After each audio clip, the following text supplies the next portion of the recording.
aspiring women leaders. One is, of course, you need to be well prepared. The other is reading the room.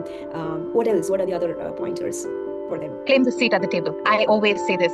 You have to observe this, Dr. CV, that when you walk into maybe an auditorium or a meeting room, typically the energy is that women let others go in front of them and claim the seat that probably may be very close to the CEO or somebody like that.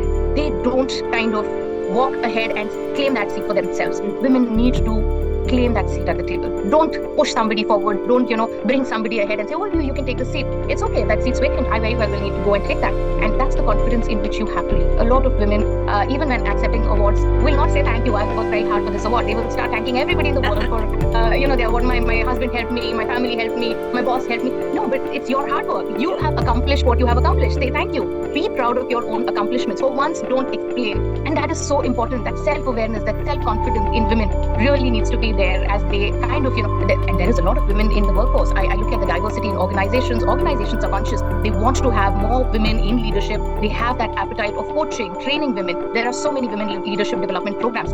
Make the most out of it. Take that opportunity. Register your name, nominate yourself, attend these sessions, make the most out of these opportunities. Don't stay behind or don't, undermine your capabilities saying, oh, do you think I will be able to do this? Of course you will be. You have to trust yourself. You have to have that faith in yourself. So these are the things that women really need to be cognizant about. The world is watching them. They're doing a brilliant job. They have been extremely, good at providing that homely environment, that family setup that they organize things in. They have a lot of structure in it's mainly about, being very cognizant about your capabilities, trusting yourself, not second doubting yourself, and going for it. Whatever happens from there.